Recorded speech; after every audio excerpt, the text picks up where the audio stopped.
தேர்தலுக்கு இன்னொரு 3 நாட்கள் தான் பிரச்சாரம். ஸோ செவ்வாய்க்கிழமையோட இந்த பிரச்சாரம் மாலை 6 மணியோட ஓய்ந்து விடுகிறது. வியாழக்கிழமை மணிக்கு 23ஆம் தேதி தேர்தல். இந்த ஒரு 3 நாள் ரொம்ப முக்கியமான ஒரு நாள்.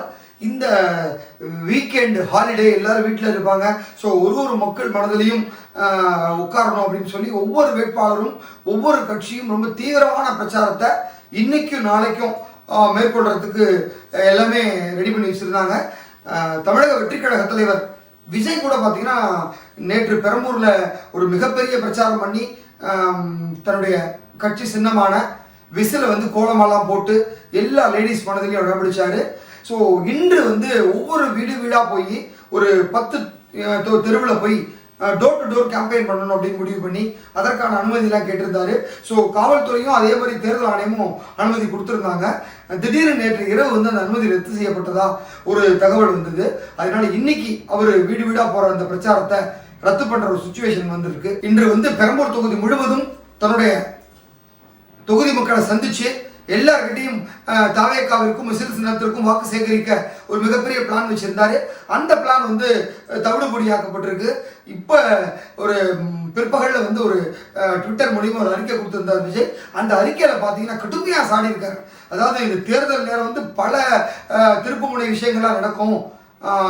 நம்ம இந்த திமுக ஆளுங்கட்சி வந்து என்னதான் வந்து ஒரு காபந்து அரசா இருந்தாலும் தேர்தல் ஆணையத்துக்கிட்ட முழு கண்ட்ரோல் இருந்தாலும் அதையும் மீறி தனக்கு வேண்டப்பட்ட அதிகாரிகளை கையில் வச்சுக்கொண்டு காவல்துறை மூலியமா இந்த மாதிரியான விஷயங்கள்லாம் கட்டவிழ்த்து விடுறாங்க. இந்த திமுகவிற்கு வந்து 23ஆம் தேதி தேர்தலில் வந்து பெரும் பாடம் புகட்டணும். நம்ம வந்து தெருவில் போய் மட்டும்தான் பிரச்சாரம் பண்ண முடியும்னு நினச்சிட்டு இருக்காங்க.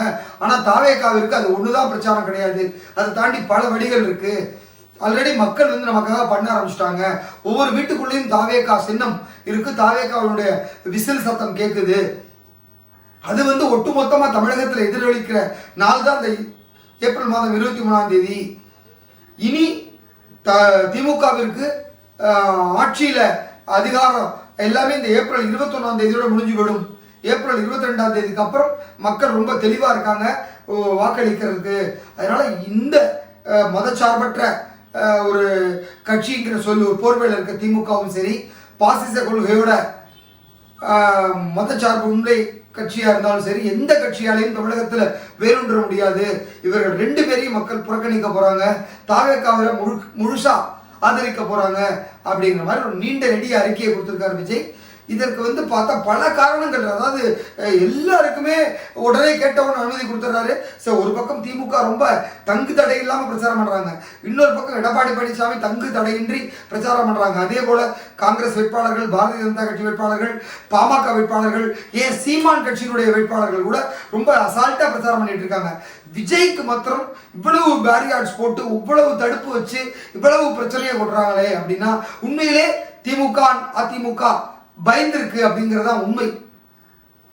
விஜயனுடைய மக்கள் செல்வாக்கை பார்த்து, விஜயனுடைய அப்ரோச்சை பார்த்து, விஜய்க்கு நாளுக்கு நாள் பெருகி வரும் ஆதரவை பார்த்து ஆளுங்கட்சியான திமுகவும் எதிர்கட்சியான அதிமுகவும் பயந்திருக்காங்க அப்படிங்கிறது நிதர்சன உண்மை. ஸோ இது மக்களுக்கு ஓப்பனாக தெரியுது. சோசியல் மீடியாவில் அவங்க வாரி கருத்துக்களை இறக்கிறாங்க. இது எல்லாமே பார்த்தீங்கன்னா 23ஆம் தேதி தேர்தலில் ரிஃப்ளெக்ட் ஆகும் அப்படிங்கிற மாதிரி அத்தனை பேரும் கொந்தளிச்சு போயிருக்காங்க. ஸோ விஜய்க்கு மட்டும் எதுக்கு விலை கட்டுப்பாடு? அவர் என்ன கேட்குறாரு? மக்களை சந்திக்க தானே வராது, ஏன் விட மாட்டேங்கிறாங்க அப்படிங்கிறதா எல்லாருடைய ஒரு கேள்வியா இருக்கு. இருந்தாலும் விஜய் வந்து தொடர்ந்து ஏதோ ஒரு வழியில் முயற்சி பண்ணிட்டே இருக்காரு. தொடர்ந்து மக்கள் சந்திப்புக்கான அந்த முன்னெடுப்புகள் இருக்கிறது. அவர் ஒரு பெரிய நடிகர், ஒரு பெரிய நட்சத்திரம். அவரை பார்க்கணுங்கிறது எல்லாருமே விரும்புவாங்க தான். ஸோ அதற்காக வந்து ஒட்டுமொத்தமாக அவரை வரவே விடக்கூடாது அப்படிங்கிறது மிகப்பெரிய ஒரு ஜனநாயக விரோதமாக இருக்கு இல்லையா? ஏன்னா அந்த ஜனநாயக நாட்டில் எல்லாருக்கும் தன்னுடைய கட்சி சார்பிலையோ தனக்கு ஓட்டு போடுங்கன்னு கேட்குற உரிமை இருக்கு இல்லையா? அந்த உரிமையை கூட விஜய்க்கு கொடுக்காததற்கான காரணம் என்ன அப்படிங்கிறதான் ஒரு நடுநிலையான பப்ளிக் அவங்க கிட்ட கேட்குறாங்க. ஸோ அதை தாண்டி வந்து இன்னைக்கு விஜய் வந்து சமூக வலைதளங்கள் மூலிமா ஒரு டிஜிட்டல் ப்ரமோஷனை சூப்பராக பண்ணிட்டு இருக்காரு. ஸோ பல பக்கமும் அது பரவி இருக்கு. நாளைய தினம் முக்கியமான ஒரு நாள், சண்டே வீக்கெண்டு. நாளை விட்டு அடுத்தது திங்கள் செவ்வாய் 2 நாள் தான் அது வந்து வேலை நாட்களாக இருக்கும். ஸோ செவ்வாய்க்கிழமை மாலை 6 மணியினுடைய ஒட்டுமொத்த பிரச்சாரமும் ஓய்ந்துவிடும். 22ஆம் தேதி பார்த்தீங்கன்னா அந்த வாக்கு அளிப்பதற்கான முன்னேற்பாடு நடவடிக்கைகள்லாம் இருக்கும். 23 காலம்பரை வியாழக்கிழமை 7 மணியிலிருந்து மாலை 6 மணி வரை நமக்கு வாக்களிக்கிறதுக்கு அந்த நேரம் இருக்கு. ஸோ எல்லாரும் அன்னைக்கு வந்து அலைக்கடல்னு திரண்டு வந்து ஓட்டு போடுங்க, காலம்பர 6 மணிக்கே நீங்க ஜனநாயக கடமை ஆற்றுங்க அப்படிங்கிற மாதிரிலாம் விஜய் சொல்லியிருக்காரு. ஸோ அவங்க சைட்லையும் வாக்காளர் பட்டியலை சரி பார்த்து அந்த பூத் கொடுக்குற பணிகள்லாம் ஒரு பக்கம் நடந்துட்டு இருக்கு. ஸோ பூத்துக்குள்ள உட்காரத்துக்கான ஆளுகளுக்கான அந்த பூத் ஏஜென்ட்டை அவங்களுக்கான ஐடி கார்டெல்லாம் கொடுத்து அது ரெடி பண்ணியிருக்காங்க. ஸோ எக்காரணம் கொண்டும் ஆளுங்கட்சிக்கும் எதிர்கட்சிக்கும் விலை போயிடாதீங்க அப்படின்னு தான் விஜய் சைடில் சொல்லியிருக்காங்க. அவங்க பல சைட்லேருந்து உங்களுக்கு நெருக்கடி கொடுப்பாங்க, உங்களுக்கு நெருக்கடி கொடுப்பாங்க, உங்கள் குடும்பத்தினருக்கு நெருக்கடி கொடுப்பாங்க, உங்களை மிரட்டுவாங்க. எதுக்குமே பணியாதீங்க, நமக்கு வந்து ஆதரவாக மக்கள் இருக்காங்க, மக்கள் சக்தி இருக்கு, அதனால தேர்தல் அன்னைக்கு பூத்துக்குள்ள உட்கார்றப்ப எந்த விதமான பயமும் இல்லாமல் உட்காருங்க அப்படின்னு விஜய் சொல்லியிருக்காரு. இதை தாண்டி பூத் ஏஜென்ட்டுகளுக்கெல்லாம் ஒரு மெசேஜும் கொடுக்க போறாரு விஜய். ஸோ அந்த மெசேஜ் வந்து நிச்சயமா ஒரு பூஸ்டா இருக்கும் அவங்களுக்கு. ஸோ ஜெயிச்சு வந்ததுக்கு அப்புறம் உங்களுக்கான அந்த ஒரு உழைப்புக்கேற்ற பலன் கிடைக்கும் அப்படிங்கிற ஒரு விஷயத்தையும் விஜய் தரப்புலேயே சொல்லப்பட்டிருக்கு. ஸோ எல்லாரும் நம்பிக்கையோட வேலை பண்ணுங்க. இன்னொரு 3 நாட்கள் நமக்கான நாட்கள். எவ்வளோ கஷ்டம் இருந்தாலும் எவ்வளோ வெயில் அடித்தாலும் இந்த 3 நாள் மூச்சை பிடிச்சிட்டு வேலையை பாருங்க, நமக்கு வெற்றி நம்மக்கிட்ட வரும் அப்படிங்கிற மாதிரிலாம் சொல்லி அவங்கள உற்சாகப்படுத்தியிருக்காங்க விஜய் தரப்புல இருந்து. ஸோ இன்னும் 3 நாட்கள் நிச்சயமாக இருக்கும்.